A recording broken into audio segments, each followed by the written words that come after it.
not to hit me, we ain't friends no more. Cop the British whip, I don't need a Benz no more. Believe me. Hey guys, Malika here from Unseen Studios. Today I'll be interviewing Hanif Collins, my barber, aka CEO of Tonsor. Let's get into it. Who are you and what services do you provide? Who am I? Well, that's a loaded question. I am Hanif Mustafa Collins, human, father, Muslim, barber, entrepreneur, ATM owner, cosmetic formulator, skincare maven, shave master, ex-felon, rap artist, poet, homeschooling educator, Quranist, reciter. That's a lot. I got a lot going on. Also, the number one light skin. I'm number one. Okay, I'm number two because I'm here with DeWalt. Whoa, it's sliding. Okay, so what services do you provide? As your, Haircuts, shaves, sleeper shaves, beard trims, buzz cuts, bald heads. I don't do lineups. I'll do designs, but you got to pay me. Kids cuts, braids, long hair. Next question. What made you want to become a barber? Well, I'm not a barber. I'm a tonsor. What's a tonsor? A tonsor is, let's talk about a barber. A barber is a jackass with a pair of clippers. Okay. A tonsor is somebody who speaks life into men. Somebody who performs miracles, who changes your whole mindset. Men come to me when they're going through a divorce. They come to me when they lose their job or they're about to apply for a new one. They come to me when they want to feel their absolute best. And that's what we do, because anybody can be a barber. Yeah. Actually, back in the day in Europe, barbers used to also perform minor surgeries and dental work. Oh, wow. Barber can be a lot of things, but a tonsor, that's somebody who's like a shokunin. You ever seen Jiro Dreams of Sushi? I've never seen it. It's a movie about this sushi chef in Japan. He charges $500 for a piece of sushi. He has a 3-month wait and it stops in a subway station. It's cold. But the term they use in Taoism is shokunin, which means someone who's completely dedicated to their craft. You see how you come in and I'm generally happy? You don't go to many places at work and people are like that. That's true. The reason is because I'm a tonsor. You go to any barbershop, you might get whatever. And sometimes I'm not on my best, but a tonsor, we're tonsoring. Tonsor is about the energy. Feel me? Yeah. The white light, the incense, the good laughs and gestures. So. Question. What was the startup cost for Tonsor? What was the journey getting this whole place running? Yeah. So when I started this business, I didn't have a lot of money. In fact, when I signed the lease, they said we need 2 months up front and we need a security deposit. So it was about 10 bands. In my bank account, I had 12 bands. I was like, okay, cool. I had nothing. I had no flooring. I had no books. I had the chairs. That was it. I knew I could get a mirror for another, 2 bands and do. So that's what I did. And they gave me, when you have a commercial lease, they'll give you what's called TI. What's that? It's called tenant improvements. So because this used to be a corner store where they sold taquitos, see the little dip in the floor right there? Yeah. That's where the taquito machine was. Oh. Yeah, the floor is not level in here. The whole building and nothing is square. This building's over 100 years old. Oh, wow. This building is over 100 years old. If you look in the Vancouver registry for photos from the early 1900s, this building's here. And in front of it, there's a sign that says meats. Dude, that's crazy. I'm gonna have to look in the history. Yeah, not like butcher. It says meats. So this is old time. Yeah. Meats? You can't advertise meats anymore. What type of meat? Halal meat? You guys, what are you doing? Meats. But if you just came to town for the day and you need meats, right? You would come here. Yeah. I guess. I hope. And so I didn't have all the money, but they gave me the TI about, I think it was, they said, we'll give you 2 months free, or we'll give you, I think, $7,000 in TI. I said, give me the TI. Because I knew I had 1 month free because I paid first, and I want to say last or something like that when I got in. So I got the $7,000 for the floors cost $9,000. I was working up the street at another salon because I had got fired from Vancouver Barber Company. Oh. God bless those guys, very nice people, but it didn't work out. So I was working up the street at this salon, and I just crammed my schedule, worked 90-hour weeks, I came up with like another 20 grand in like 40 days. And then I bought little things. I got the radio station. I bought some speakers. I got the wall hangings. I put the desks in. I had designed the desks myself. Dang. Yeah, I designed the desks myself. There's like little straps and stuff. If you look, all these, so you can strap the razor on it. Yeah. I designed them all myself, and then I have the one in the back too. And so I was initially going to do like 2 cabinets with the joint going over the center, right? Like 1 cabinet, 2, and then I saw on Etsy floating cabinets, and I was like, oh, I gotta have it. So I put in the floating cabinets. This was before I opened my business and shot a rap video where I stood on one of my floating cabinets, and it almost fell out the wall. So now I have legs to them. Yeah. But that one's still floating. These are not. Oh yeah, it is. People won't catch this stuff. There's a lot to it. Yeah. So that's because these cabinets, when I went to a Home Depot, they wanted like 12 grand a cabinet. So I went to the cabinet outlet. And I just talked to this nice young Asian fella there. I think his name was Kyle. And I said, this is what I told him my design. I showed him my little, it was like a Kanye West drawing. You ever seen him like draw stuff where it's like, I know it's gonna be a fabulous idea, but your drawing sucks. You know what I'm saying? It was like that. It's horrible drawings, but he made it come together, and I got all the cabinets for, I want to say about 2 grand. But they wanted another 2 bands to paint them, but I knew a dude that would paint them for 500, a Muslim guy. Yeah. So I called my boy, Benjamin, shout to him, and he painted them for me. And he also touched up all the paint here. Then I did all the paint myself and the crown and floor mold, base molding, right? I bought the materials, I did it all, I painted everything. I came in here faded one day, and I got the idea to put this stripe. Right, and this is why you don't ever do construction faded, because I was halfway through the stripe when the fade wore off, and I was like, I can't draw a straight line.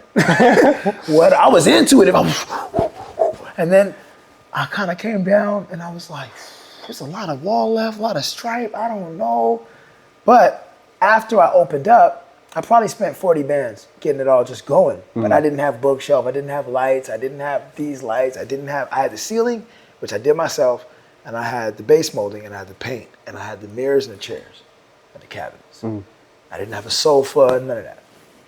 It used to be down here, actually, I had like a waiting area down here.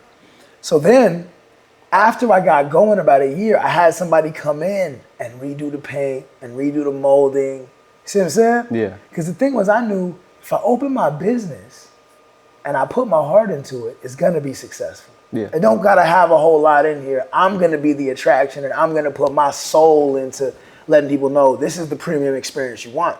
And so, because I come from so little and I come from very humble beginnings, I've often had to cover the distance between what my money had with my character.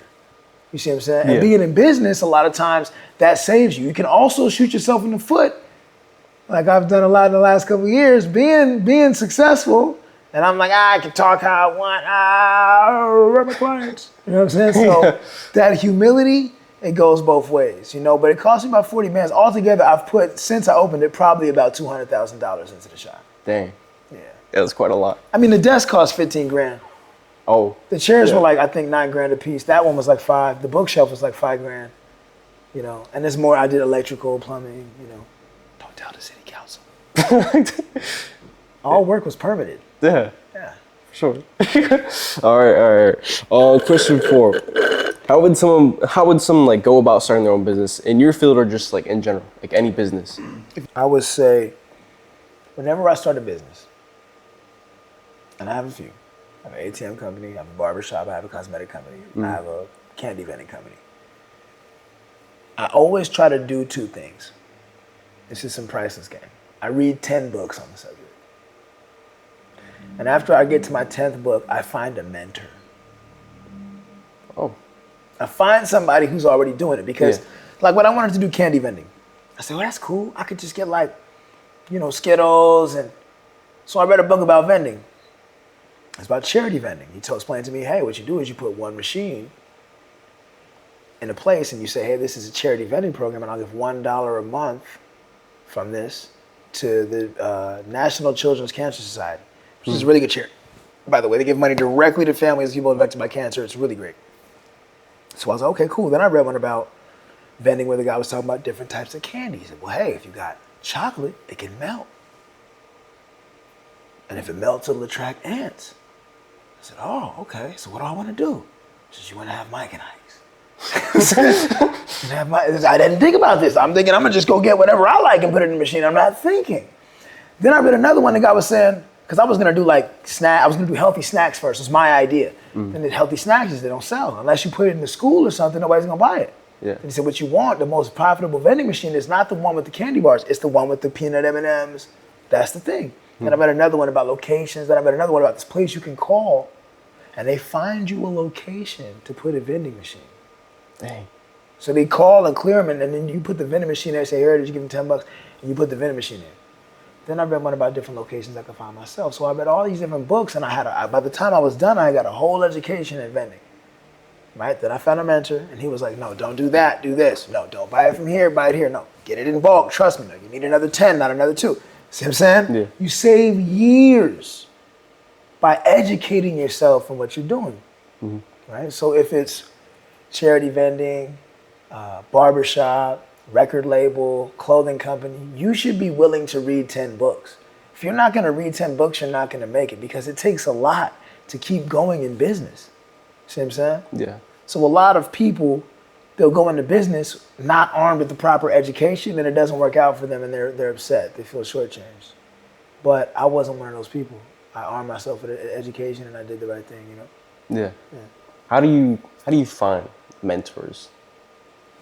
I think it's really one of those things that when a student is ready to master will appear. I really believe that. Like when it comes to like mentorship, like if you're out there studying and grinding and working and through the course of reading all these books, I became aware that, you know, there was different things about each of these things that I didn't know about.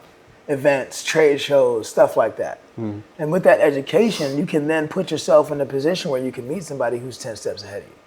You know what I mean? You read 10 books on a subject, you're going to figure out where everybody else who's involved in the subject's at. So it's one of those things. Yeah. Okay, so you like to self-educate yourself. So like, how do you like memorize all the information? Like, I guess how do you use it?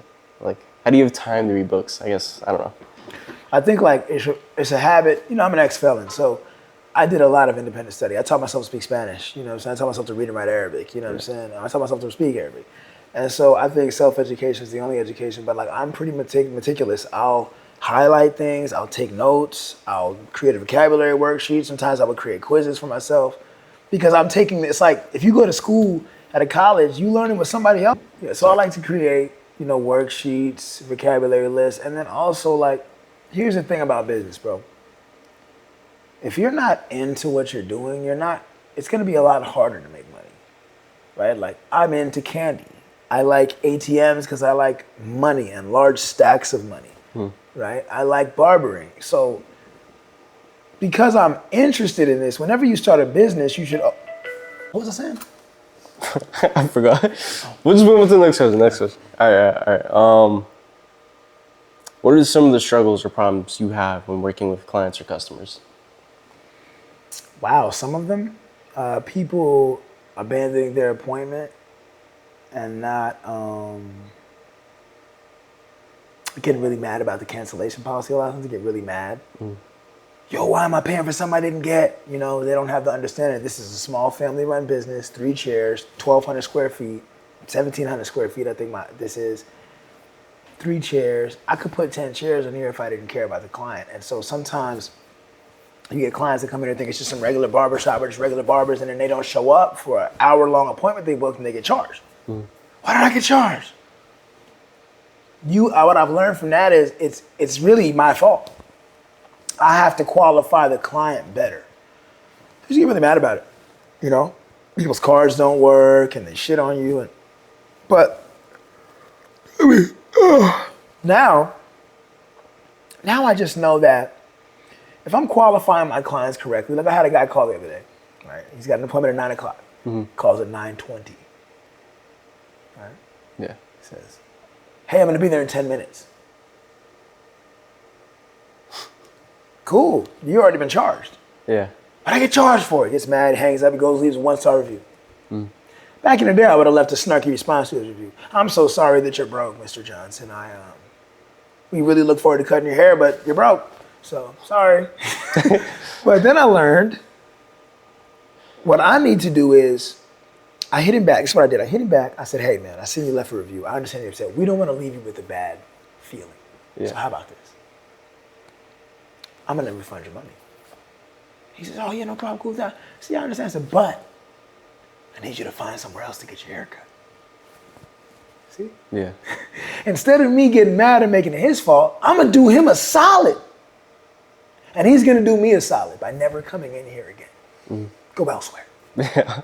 And you have to know how much your time is worth. And you have to know who cares about your time. Yeah. Because a lot of people don't. And it's not a bad thing. You don't mad at them, forgive them. That's how they was raised. That's their experience. There was a time I would go to barbershops, I would get a haircut, I would walk out, I would never tip. I didn't know. Those are my experiences. I wasn't trying to hurt nobody. I wasn't trying to offend my barber. And he was giving me a deal. And I'm walking out, $8, here you go. Bye. 1, 2, 3, 4, 5, 6, 7, 8. Bye. Right? And so, disclaimer, I own the barbershop. No one has to tip me.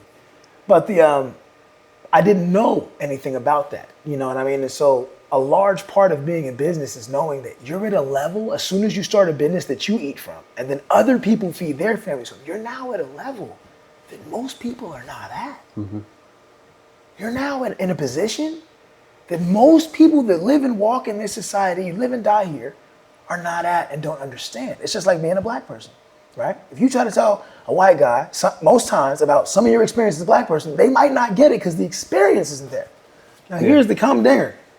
The distance between a black man and a worker, and a black man and a white man in America, is 1/10 of the distance between a worker and a boss. It's almost impossible for anybody. I tell my employees all the time, you ever notice everywhere you go where they're wearing a uniform, they're charging a lot? I said, really?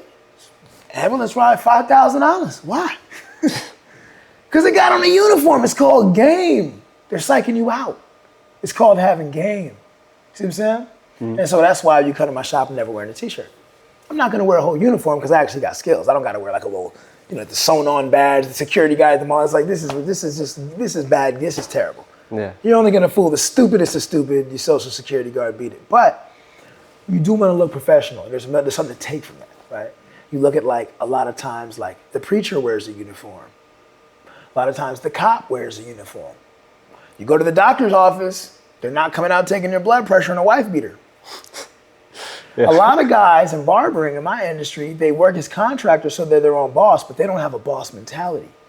So they're in the shop cutting in a hockey jersey, not realizing, but when you went and worked in that $1 million barbershop and somebody else owned it, you dress different. I had guys that worked here, they come here, bow ties, go somewhere else, hoodie. I said, why would you do that? You sell yourself short like that. Yeah. You really sell yourself short like that. Yeah. This is a little bit off topic, but what made you want to create your own skincare products? Because I've been seeing you post a bunch of videos and stuff about it, so I was just genuinely curious. I was 10 years a barber and I still couldn't shave my own face. It was hideous, man. I was getting bumps. And I started watching my wife. She has this skincare routine where she just be in there for like an hour and a half, dabbing in lotions and balms, serum. She's fanning it off and letting it air dry and clay masks. One day I watched her. I'm in there watching her. She's doing a lot of stuff from barber school that I remember, but I didn't pay attention to. Using a toner, tightening the skin, cleaning the cosmetic material off, cold water, and things air dry. I said, let me try some of this with my shave. So I shaved and I used a toner and I used the cold water, and every time I shave I get bumps. Mm-hmm. So I said, there's a lot of black men that think they can't shave. So I started really focusing on my shaves and shaving myself, and what I found was, when it comes to shaving, there was very few products that I thought were good enough for my clients. A lot of synthetics, a lot of garbage filler, industrial waste products that are being pushed into cosmetics for it's easier to put them there than to dispose of them. Yeah. And I said, man, the thing about shaving that I learned was that shaving is actually great skincare. Yeah, it's great skincare. So I said, all of this is really skincare. So I started looking at making different products, but I wasn't convinced. And then I went to this chemist, and I had him try to make me this soap, the lathers. I want the soap to have these properties, I don't want any of these ingredients. I want it to be all natural. I went through like 6 different chemists. Yeah. 2-year process, no lather. So I went online to Formula Botanica, where I took a basic cosmetic formulator course, like 1,000 hours, like $600. And I'm in the house with my Candelilla wax, and I got lecithin granules, and I'm at the grocery store buying a beaker, a kitchen gram scale, a whisker. A double boiler. I look like I'm cooking cocaine. They're looking at me like, I'm like, no, not this time, not this time. I'm done. I promise you. I'm making beard balm. And the first product I made was the beard balm, and I made the beard balm because what I learned in my cosmetic courses was there's a thing called comedogenicy. What's that? Comedogenicy is the degree to which a lipid or a product, basically a lipid, which is a plant oil, can clog your pores. It's a 1 to 5 scale. Oh, okay. Right. So what I did was, when I made my beard balm, instead of using beeswax, I used Candelilla wax. It's a humectant, and it has a 0 rating. Yeah. Instead of using coconut oil, which has like a 1 rating, I used babasu oil, which has a 0 rating. So all my products, I might disguise it as a beard oil. I might disguise it as an aftershave. This is all skincare products. Yeah. You know what I mean? So our slogan is shaving is skincare. Even the beard balm. You got to take care of your skin. You don't want to shave it off, be looking like, Willy Bobo. You want to feel, good. You want your skin to be taken care of, So that was what made me do that, was that I felt like, in general, in a society where like I'm a millennial, almost Gen X, right? I was born in '84. So my parents were boomers. And a lot of the people I grew up around, they didn't have a father in the house. So there's nobody to teach you how to shave. Yeah. You know what I'm saying? Compound that by being black, there's less fathers in the house. So I made the product for all of us that were never, a lot of guys don't have a skincare routine. And it's kind of, pardon my language, but it's a little gay. People might feel a little gay, doing the skincare routine, right? Which is, not all being gay, be gay. I'm just saying. A lot of guys, don't like that. It feels feminine. It feels like not masculine. So then you put the razor in her hand, put the brush in her hand. The brush just exfoliates. Mm-hmm. But if it's better than like a little, charcoal rub. But it's not going to make you feel masculine, So trying to give guys who don't have a skincare routine a slick skincare routine, just sneak it in. Take this beard balm. Take this gold milkshake soap. You'll be all right. Yeah. That's sick, dude.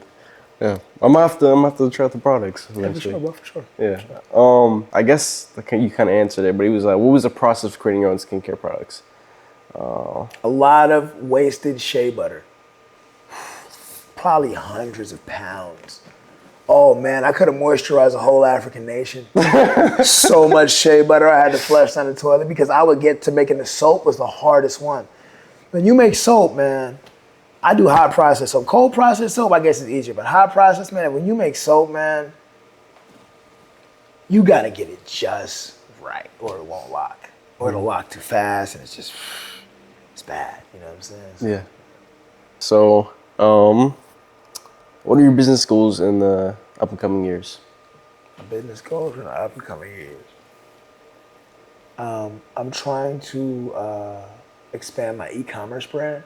I'm really interested in taking the shaving products, the skincare products, and putting them online. Involving my children and making them, these formulas I want to pass down to them so that they know how to make them, and I want to teach them and involve them in production so that, no matter what, they'll have something that I've left them that they can always make money with. It's intellectual property, and that's something that I feel like as a black man, people in our community don't have a lot of that. You know what I mean? Mm-hmm. And it's really important for me to get the skincare line online. I just won a grant for $2,000, so I'm just about to get my barcodes and my trademarks, God willing, and then try to get that online so that I can start moving it to different places, international shipping, and just making more of a living from that, so I don't have to depend on the cutting. All right, this is kind of like the last question. What are some of the books you'd recommend, like just in general, for getting started in business? Yeah, I would say, here's what I think is really good for business guys getting started is the Dummies books. How to Start a Business for Dummies, Project Forecasting for Dummies, Complete Idiot's Guide to Opening an LLC. Those are the ones that I read. Complete Idiot's Guide to Buying a Business, Complete Idiot's Guide to Selling a Business. These books are very easy to read. You can kind of start anywhere. You can, mark them up and leave little, you know what I mean? Those are the books that gave me my education in business, was the Dummies Guides and the Complete Idiots Guides, because I'm not, and then I progressed to Outliers, and I'm trying to see some of my business books, a Blue Ocean Strategy, Highly Effective Habits of 7 People, Seven Habits of Highly Effective People. Those are the books that I progressed to. But I started with the Dummies Guides because they were I knew nothing. They don't teach us anything in these schools about business or money. They teach us about their business and their money. Yeah. But our business is more of a mystery. So I think for anybody who's trying to open a business, start with that kind of stuff because it gives you a good idea what you're getting into. And business is not an easier course. It's just like I tell people that want to apprentice in my shop. Oh, I'm tired. People that want to apprentice in my shop, I tell them all the time, it's going to be cheaper to get your license here, but it's not going to be easier. I got a question for you. Yeah. Where'd you get that fabulous haircut, man? I got here at Tonsor. Come on. Yeah. Appreciate you, man. Yeah, no problem. Thanks Thank for coming through, man. Yeah. Appreciate you. Do you want to shout out anything? I want to shout you out, man. Look out for this young man. He's doing big things. I know this guy a long time. I'm telling you, man. I think he might even get a little bit taller. I don't think he's done growing, man. Watch out for him. Hey, Fox, that's what I'm saying. Come on, God is great all the time. Yeah. Yes, sir. All right. Well, All right. that's it. Cool. Appreciate you. No more. Believe me, I don't need no friends no more. Their liabilities just leeching off my presence, mismeasuring my abilities. I'm a hood nigga, but I could have been a scientist. Alhamdulillah, chose to rise from my environments to putting on my parents with executive suites. My business a real person, it's an LLC. Talk to him, not to me. My lawyer is the G, my accountant is a crook. My machines charge a fee. Hit the shop if you